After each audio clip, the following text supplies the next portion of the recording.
Débat, l'honorable député de Rimouski-Néjet-Témiscouata-les-Basques. Merci beaucoup, Madame la Présidente. Donc, permettez-moi, pour débuter cette allocution, évidemment, de souligner et de féliciter les gens qui ont pris part à l'élection générale du Québec hier. Donc, vous savez, c'était le jour du scrutin, élection générale québécoise. Et bon, pour ma part, dans ma circonscription, je vais travailler avec 2 nouvelles députées que je tiens à saluer et féliciter. Et évidemment, je tiens aussi à saluer et également, encore une fois, féliciter tous les gens qui ont pris part à la grande exercice démocratique qui a eu lieu hier. C'est important pour notre démocratie que les gens qui prennent part, on le sait, faire de la politique. C'est pas toujours quelque chose qui est facile, ça prend beaucoup de courage. Alors, beaucoup de respect pour eux et j'ai une pensée, évidemment, pour tout le monde qui ont également contribué à cette élection générale. Madame la Présidente, aujourd'hui, vous savez, on prend part au débat sur le projet de loi C-30, un projet de loi qui vise notamment à bonifier le crédit de TPS. Donc, vous le savez, Madame la Présidente, cette bonification-là de la TPS pour remettre l'argent dans le portefeuille des gens qui en ont besoin, c'est pas parce qu'ils annoncent l'appui samedi, Madame la Présidente, c'est parce qu'on fait face à une crise inflationniste, la pire dans les 30 dernières années. Et Madame la Présidente, évidemment, le Bloc québécois va voter en faveur de ce projet de loi-là. On se demande beaucoup de questions. Et par ailleurs, Madame la Présidente, je vais me permettre de faire une introduction pour vous mettre en relief qu'est-ce qui se passe quand il y a de l'inflation et différents mythes qu'on entend à travers l'inflation. Chez nous, Madame la Présidente, dans Rimouski-Néjet, Témiscouata-les-Basques, vous savez, j'ai pris le téléphone hier, j'ai appelé mes organismes, je leur ai demandé « Qu'est-ce que vous pensez de ça, vous, un crédit de la TPS? » Une bonification du crédit TPS. C'est sûr que c'est bien accueilli. Les gens font face à l'inflation, ça touche tout le monde.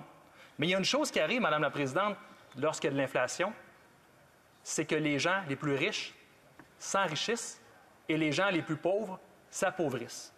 Madame la Présidente, vous allez être surprise hier quand je parlais avec les représentants des groupes de défense des gens en situation de pauvreté et sans emploi. Ils me disaient « Maxime, la pauvreté, elle existait déjà, elle était en augmentation même avant la crise de l'inflation, avant la guerre en Ukraine.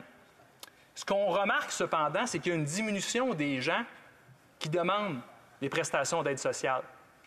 Mais il y a une augmentation de la pauvreté.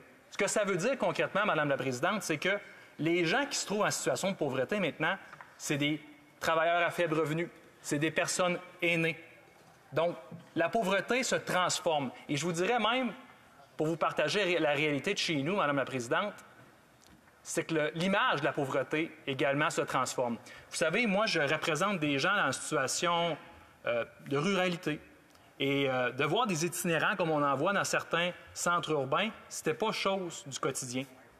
Mais aujourd'hui, Madame la Présidente, avec la situation à laquelle on fait face, l'inflation, l'augmentation de tout, que ce soit du panier d'épicerie, du médicament, des loyers, il y a des gens qui doivent maintenant dormir dans la rue. Et ça, c'était chose qui était impensable il y a voire même quelques années. Donc, évidemment, je suis solidaire avec eux. Je tente d'amener ici la réalité du terrain que les gens vivent chez nous. Et je tenais à vous mettre ça en relief pour dire qu'au-delà des choses qu'on peut prétendre, la pauvreté, elle est en augmentation.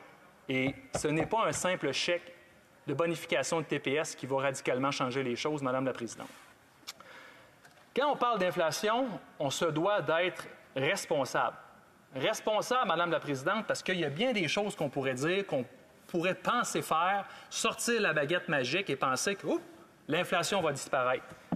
Mais il faut être sérieux, Madame la Présidente. Et pour ça, ça prend des solutions aux problèmes d'inflation et ça ne réside pas dans un simple petit chèque, comme le gouvernement prétend le faire. Ou encore, comme certains collègues pensent qu'en diminuant les taxes, l'inflation, ça disparaît. J'y crois pas, Madame la Présidente, à cette pensée magique. Donc, il faut comprendre qu'on est en territoire inconnu. Et je vous mets les choses en perspective, Madame la Présidente, c'est que, en plus de faire face à une demande, parce qu'évidemment, actuellement, on fait face à une montée de la demande, on essaie aussi, normalement, quand on veut contrôler l'inflation, on tente d'aller jouer aussi sur l'offre. Mais actuellement, c'est autant les 2 côtés, autant dans l'offre et aussi, bien sûr, la demande qui est croissante et l'offre qui ne réussit pas nécessairement à combler les besoins.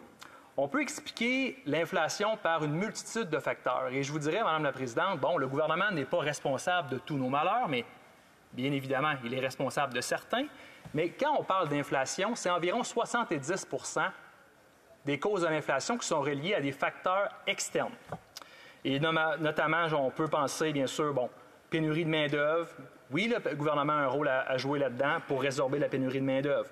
Cependant, d'autres facteurs externes, le chamboulement de la chaîne d'approvisionnement, que ce soit à l'échelle mondiale, la guerre en Ukraine, notamment. Ça, Madame la Présidente, c'est des enjeux complexes qui ne peuvent pas être réglés par une modification de politique monétaire ou encore l'adoption d'une loi spéciale. Je vais vous arriver, Madame la Présidente, avec des solutions constructives. Comment on peut faire en sorte d'aider les gens les plus vulnérables? Comment on peut faire en sorte de contrer l'inflation? Et ces solutions-là, Madame la Présidente, on ne les a pas inventées hier matin. Et je ne me suis pas réveillé ce matin en disant « Hey, j'ai des solutions, on va combattre l'inflation ». C'était déjà dans nos attentes pour le budget de 2022, Madame la Présidente, en avril. Il y a une chose que je n'arrive pas encore à comprendre, et j'espère que le gouvernement va pouvoir réussir à nous élucider ce mystère-là. Pourquoi ne pas avoir agi avant? L'inflation au mois d'avril, Madame la Présidente, elle était de 6,9 %. Quand le gouvernement a déposé son budget, la situation de l'inflation était pratiquement pareille. Les dernières données, on était à peu près à 7 % au mois d'août. C'est quoi la différence, Madame la Présidente? Je n'arrive pas à comprendre encore pourquoi. C'est comme si ce gouvernement-là est toujours à rebours. Au lieu de prévoir, gouverner, Madame la Présidente, c'est prévoir. Et quand on faisait déjà face à une crise inflationniste, en avril dernier, il n'y avait rien dans le dernier budget. Madame la Présidente, le projet de loi d'aujourd'hui, ça représente 2,5 milliards d'investissements de la part du gouvernement. Je vais vous donner un exemple. J'aime ça mettre les choses en parallèle. Ce même gouvernement-là a investi 2,6 milliards pour aider les pétrolières pour faire le développement de la captation du carbone. Madame la Présidente, on veut aider les gens qui en ont besoin. On a investi 2,5 milliards, mais là, les richissimes pétrolières, ça, il n'y a pas de problème, 2,6 milliards, dernier budget. D'accord? Donc, c'est ça, Madame la Présidente, la vraie priorité du gouvernement libéral. Je vais vous revenir maintenant avec les solutions concrètes.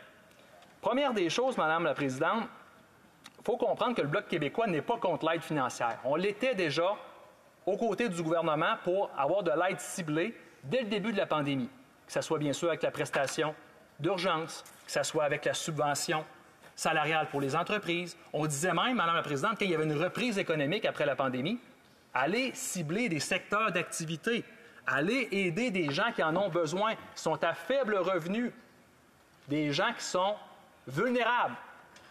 Il n'y avait rien, Madame la Présidente, dans le dernier budget, malheureusement. Donc, il faut comprendre une chose, on n'est pas contre le gaspillage, ce n'est pas d'envoyer des chèques partout. Je pense qu'aujourd'hui, la mesure, elle est bonne, mais elle est tardive. Et Madame la Présidente, on n'est pas tard d'une semaine, d'un mois, on est en retard de 5 mois. La ministre des Finances s'est présentée en juin dernier, lorsque l'inflation faisait des orages, au Empire Club. Le thème de sa conférence, l'inflation. Vous savez ce qu'elle a dit, Madame la Présidente? Elle a répété ce qu'elle venait d'annoncer il y a quelques mois dans son dernier budget. Aucune nouvelle mesure pour contrer l'inflation. Et là, on arrive mai, juin, juillet, août, septembre.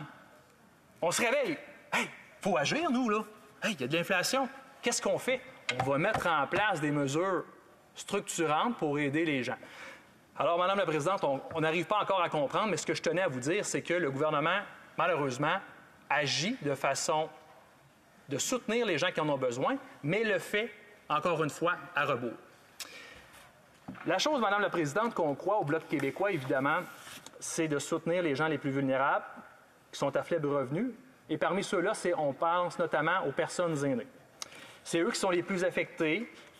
Bon, on le sait, c'est des gens que le revenu fixe, nécessairement, ne va pas s'accroître.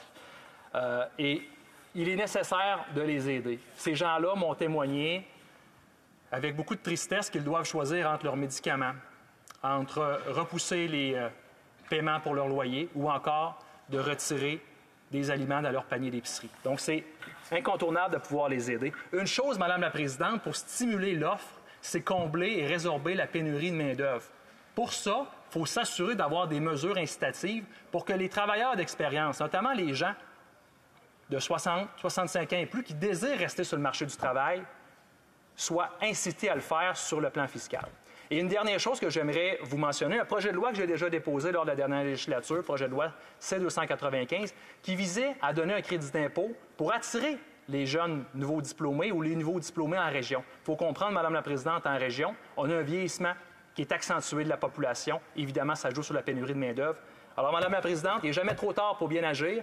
Et aujourd'hui, on souligne le bon coup du gouvernement, mais la prochaine fois, vaut mieux prévenir que guérir. Merci beaucoup.